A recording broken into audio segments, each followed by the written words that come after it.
falyatafaddal mashkura. Assalamualaikum warahmatullahi wabarakatuh.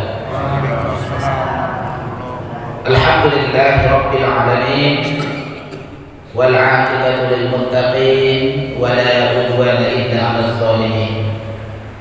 Asyhadu an la ilaha illallah wahdahu la syarika lah wa asyhadu anna Muhammadan 'abduhu wa rasuluh sallallahu alaihi wasallam la nabiyya ba'da. Allahumma shalli wa sallim wa barik ala sayyidina Muhammadin wa ala alihi wa ashabihi ajma'in, amma ba'd. Rabbi shrah li sadri wa yassir li amri wahlul 'uqdatam min lisani yafqahu qawli. Syukur alhamdulillah, marilah sama-sama kita ucapkan kehadiran Allah Subhanahu wa taala yang senantiasa mencurahkan berbagai macam nikmat kepada kita, sehingga alhamdulillah dengan izin Allah di subuh yang mulia ini kita dapat melangkahkan kaki, kita dapat mengayunkan tangan, kita dapat meluangkan waktu menuju rumah Allah yang mulia ini. Yang alhamdulillah tadi kita telah melaksanakan sholat fardu subuh berjamaah. Sebagaimana yang disampaikan oleh Bapak Ketua tadi, bahwasanya sholat subuh ini adalah sholat yang disaksikan oleh para malaikat. Kita baca dalam Al-Quran pada surah Al-Isra, Allah Subhanahu wa taala menjelaskan, aqimis sholata liduluki syamsi ila ghasaqil lail wa qur'an al-fajr inna qur'an al-fajr kana mashhuda. Dirikanlah sholat setelah tergelincirnya matahari sampai gelap malam, dan dirikanlah sholat subuh. Sesungguhnya sholat subuh itu adalah sholat yang disaksikan oleh para malaikat. Tentu saja di waktu subuh ini adalah waktu yang paling mustajab kita berdoa kepada Allah. Waktu subuh ini adalah waktu yang terbaik bagi kita untuk mohon ampun kepada Allah Subhanahu wa taala. Maka ketika kita mengingat apa yang disampaikan oleh seorang ulama besar di Indonesia yang bernama Almarhum Buya Hamka, Buya Hamka mengatakan, apabila kamu ingin membuktikan masih banyak atau tidak orang-orang yang beriman di lingkunganmu, maka saksikanlah ketika mereka itu menunaikan ibadah sholat subuh berjamaah di masjid. Namun ketika kamu ingin menyaksikan dan membuktikan masih banyak atau tidak umat Islam di dunia ini, maka saksikanlah ketika mereka itu melaksanakan sholat hari raya Idul Fitri dan sholat hari raya Idul Adha. Maka beruntunglah kita yang hadir di rumah Allah ini pada Jumat yang barokah ini, Allah masih mengizinkan kita menunaikan ibadah sholat subuh berjamaah di masjid kita ini, menandakan kita orang-orang yang beriman kepada Allah Subhanahu wa taala. Kemudian selawat dan salam marilah senantiasa kita sampaikan ke khalifah besar kita Muhammad Rasulullah sallallahu alaihi wasallam. Mudah-mudahan kita tergolong kepada umatnya yang tetap istiqomah di dalam menjalankan sunnah-sunnahnya. Yang sama-sama kita hormati dan kita muliakan Bapak Ketua BKM Masjid Islamiyah dan seluruh unsur kepengurusan di masjid yang mulia ini. Tentu saja kita berdoa kepada Allah, mudah-mudahan Bapak dan seluruh unsur kepengurusan senantiasa Allah berikan keberkahan dan Allah berikan kemuliaan sehingga masjid kita ini terwujud dengan baik. Dan kemudian yang sama-sama kita hormati Bapak Ketua Majelis Dakwah Islamiyah Kota Medan, yakni Bapak Terandus Haji Memran Lubis MN, kemudian para rombongan ustaz dari Majelis Dakwah Islamiyah, bapak-bapak dan ibu-ibu khususnya yang berhadir pada kesempatan ini. Bapak dan ibu hadirin yang saya hormati, kajian atau tausiah singkat kita pada subuh yang mulia ini sengaja saya ambil dari ayat Al-Quran yang terdapat pada surat Ali Imran ayat 135 dan 136 yang berkaitan tentang perbuatan dan doa. Bapak dan ibu hadirin yang saya hormati, di dalam sebuah hadis Rasulullah kata, kullu adam khata. Tiap-tiap manusia itu manifestasinya adalah berbuat salah. Dengan arti kata, tidak ada manusia yang sempurna. Semua manusia itu pasti pernah melakukan kesalahan. Maka bukanlah manusia yang terbaik itu adalah manusia yang tidak pernah melakukan perbuatan dosa. Bukanlah manusia yang terbaik itu manusia yang tidak pernah melakukan kesalahan. Akan tetapi manusia yang terbaik itu adalah manusia yang ketika melakukan perbuatan dosa dan maksiat dan dia segera bertaubat kepada Allah Subhanahu wa taala. Di dalam Al-Qur'an pada surat Ali Imran ayat 135 dan 136 Allah menjelaskan, A'udzubillahi minasyaitonir rajim. Bismillahirrahmanirrahim. Walladzina idza fa'alu fahishatan aw dhalamu anfusahum dzakarullaha fastaghfiru li dzunubihim wa may yaghfiru dzunuba illa Allah wa lam yusirru 'ala ma fa'alu wa hum ya'lamun. Yang artinya, dan juga orang-orang yang apabila melakukan perbuatan keji atau menganiaya diri mereka sendiri, mereka ingat akan Allah, lalu memohon ampun terhadap dosa-dosa mereka, dan siapa lagi yang dapat mengampuni dosa selain daripada Allah, dan mereka tidak meneruskan perbuatan kejinya itu sedangkan mereka mengetahui. Ulaika jazaohum maghfiratun min rabbihim wa jannatun tajri min tahtiha al-anhar khalidina fiha wa ni'ma ajrul 'amilin. Mereka itu balasannya adalah ampunan dari Tuhan mereka dan surga yang di dalamnya mengalir sungai-sungai. Mereka itu kekal di dalamnya, dan itulah sebaik-baik balasan bagi orang-orang yang beramal. Bapak-bapak dan ibu-ibu jamaah salat subuh yang diberkahi oleh Allah, Abdurrahman bin Ghanam al-Daus mengisahkan, ketika itu ada seorang sahabat yang bernama Mu'az bin Jabal. Mu'az bin Jabal ketika itu menjumpai Rasulullah, dan Mu'az berkata, Rasul, di luar ada seorang pemuda tampan yang sedang menangis terisak-isak bagaikan anak kehilangan ibunya. Lalu kemudian pemuda itu dipanggil masuk menghadap Rasulullah SAW. Ketika pemuda tadi sudah berada di hadapan Rasul, Rasulullah memperhatikan pemuda ini sedang mengalami sebuah persoalan, sebuah permasalahan, dan permasalahan itu tidak dapat dia ambil solusi yang terbaik. Kemudian ketika itu Rasulullah bertanya kepada pemuda ini, wahai anak muda, apa yang membuatmu menangis? Kemudian pemuda itu menjawab, bagaimana aku tidak menangis wahai Rasul? Aku telah melakukan dosa besar, dan dosa besar itu tidak akan mungkin lagi diampuni oleh Allah. Kemudian Rasulullah bertanya, wahai anak muda, apakah engkau mempersekutukan Allah? Atau kalau bahasa kita, wahai anak muda, apakah engkau melakukan dosa syirik? Kemudian pemuda itu menjawab, aku berlindung kepada Allah supaya aku tidak pernah menyekutukan Allah Subhanahu wa taala. Kalau dalam bahasa kita, saya tetap mengakui akan keesaan Allah Subhanahu wa taala.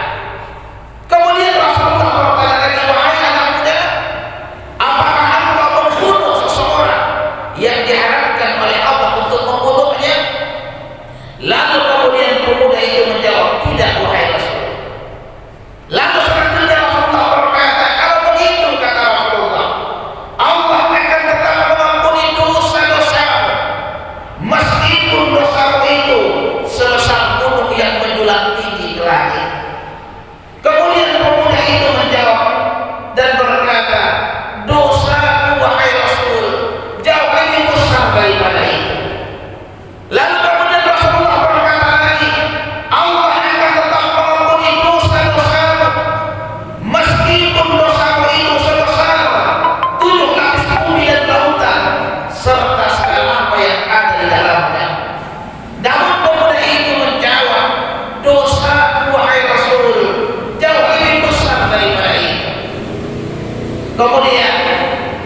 ditinggalkan oleh keluarganya, kuburannya itu bugali dan bunuh cuti kain kafannya. Kemudian aku bertugas pulang untuk membawa jenazahku. Di rumah aku membayangkan betapa mulusnya mayat itu sampai aku tergoda melihatnya kembali. Di saat saya memandang mayat yang telanjang itu, aku tidak bisa menguasai diriku sehingga aku menggaulinya. Ketika aku menggauli mayat yang telanjang itu, seolah-olah ada bisikan yang membisikkan di telingaku, wahai Rasulullah, dengan kalimat yang sangat mengenaskan. Kalimat itu, wahai pemuda, celakalah engkau di hadapan penghisab pada hari kiamat kelak. Tempatmu adalah di neraka. Rasul, berulang-ulang kali saya mendengarkan kalimat yang sangat mengenaskan itu. Dengan ucapan kalimat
berasal dari orang-orang yang beramal.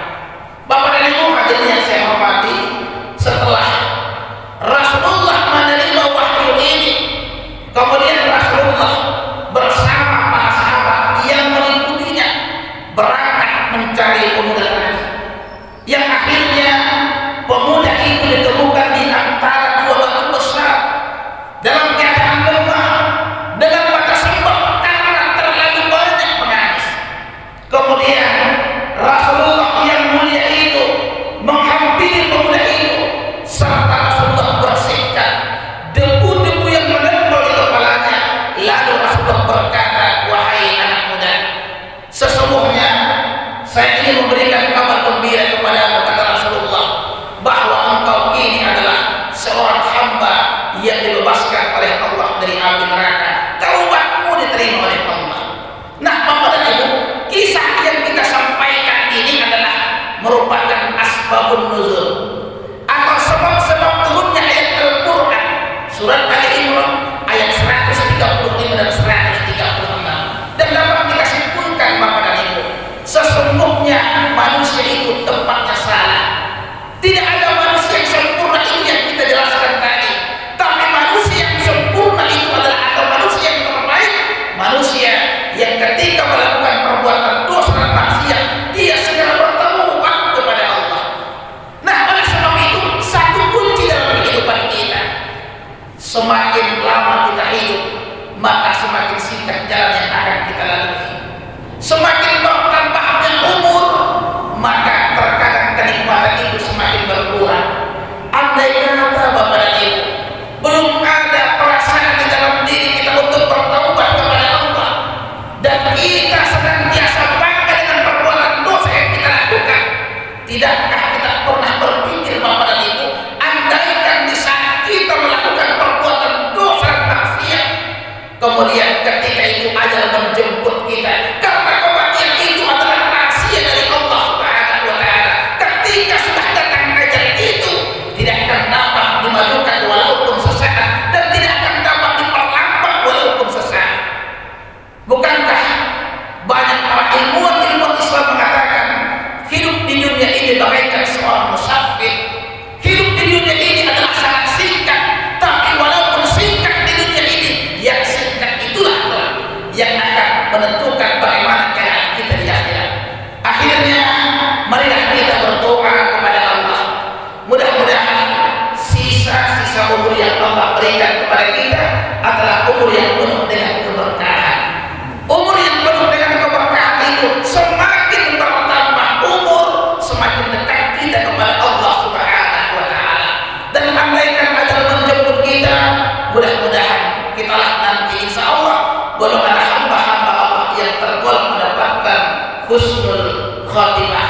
Dan mudah-mudahan di akhirat kelak nanti kita ditempatkan oleh Allah di tempat yang sebaik-baiknya. Mungkin inilah yang dapat saya sampaikan. Terima kasih atas segala perhatian. Mohon maaf atas segala kekurangan. Wassalamualaikum warahmatullahi wabarakatuh.